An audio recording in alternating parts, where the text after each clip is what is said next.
So of all the different criticism of Chuck Hagel for defense secretary, my favorite is that he is anti-gay. Now, at one point, Chuck Hagel did say something that was wrong, and he has since apologized for it, retracted it, et cetera, et cetera. And it's a funny quote. I mean, it's funny in how stupid it was. He said that James Hormel, who was a nominee for ambassador for Bill Clinton, was, quote, openly and aggressively gay. I don't know how you're aggressively gay. Like, am I aggressively straight? I mean, you just take people on and just wrestle them in the streets? What is aggressively gay? So that was a dumb thing to say, and as I said, he's apologized for it. And that was 14 years ago. Now, if it was progressives criticizing him for that, well, you can say, hey, listen, these guys care about gay rights, etc. No, it's Republicans who are now all of a sudden like, oh my God, I can't believe that guy's against gay rights. Are you kidding me? After your entire party has been opposing gay rights this whole time. Now, to be fair, the log cabin Republicans are the gay Republicans. They've been in favor of gay rights. They say they are outraged. They are shocked and chagrined. By the way, the same guys who supported John McCain, Sarah Palin, Mitt Romney, all the people who were 100 times more anti-gay than Chuck Hagel. But their executive director, R. Clark Cooper, says the LCR, the log cabin Republicans, is particularly concerned about Chuck Hagel as a potential defense secretary because of the role he would play in continuing to oversee the implementation of open service of the military. Oh, they are concerned. Oof, man. Boy, are they concerned. All right.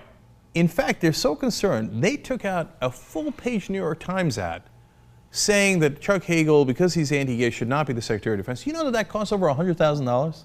That's a giant amount of money.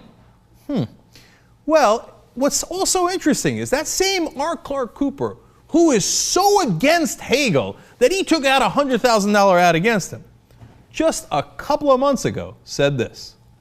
I recall working with Senator Chuck Hagel and his staff during the Bush administration, and he was certainly not shy about expressing his criticisms, but despite his criticisms, Hagel voted with us most of the time, and there was no question he was committed to advancing America's interests abroad. As for his nomination to be Secretary of Defense, it is well worth noting that Senator Hagel is a combat veteran who has hands-on experience in the field. The battlefield is not just theory for him. What? So that is an incredibly supportive quote about Chuck Hagel. So why did a guy who totally supported Hagel all of a sudden change and run $100,000 ads against him? Could it be that maybe he got paid to do that? So now Glenn Greenwald looks into it a little bit, and he says, well, this is kind of curious. So he asked the log cabin Republicans, hey, where did you get that money to run that New York Times ad? This is awesome. Quote, the group's executive director, R. Clark Cooper, confirmed that LCR did not pay for the ad and is being funded by a number of donors. And that's how this game is played. It has nothing to do with his so-called anti-gay positions. Chuck Hagel is opposed because the right-wing neoconservatives believe he's not sufficiently a right-wing Republican on the issue of Israel. He must be defeated at all costs. In other avenues, they're calling him an anti-Semite. They're calling him weak. They're calling him soft. And now in this case, they're saying, progressives, will you look at this? And I think this guy might be anti-gay. Oh, please. Now, who's behind this? Well, Politico, in a separate article, had a long piece about Bill Kristol, who is a top neocon in the country. He runs the Weekly Standard, the Bible of the neoconservatives. He's on Fox News Channel. And they had this interesting quote. One Kristol-linked group, the Emergency Committee for Israel, is planning a substantial paid media campaign opposing the nomination of Chuck Hagel.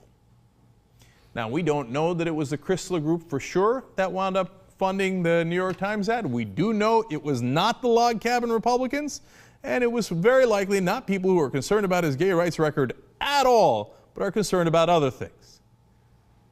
This is how a dirty smear job gets started, and it gets started oftentimes by right-wing money that has a completely different purpose than the one they're telling you.